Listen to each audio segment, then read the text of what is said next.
నా కలే ఇలా నిజాలుగా నిలుస్తూ ఉంటే, నా కథలనే కవితలే పిలుస్తూ ఉంటే, ఈ వరాలుగా ఉల్లాసమే కురుస్తూ ఉంటే, పెదవికి చంప తగిలిన చోట పరవశమేదో తోడవుతుంటే, పగలే అయినా గగనంలోన తారలు చేరెనుగా.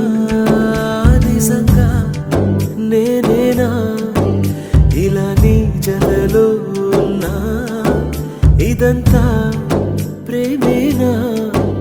ఎన్నో వింతలు చూస్తున్నా, ఎదలో ఎవరో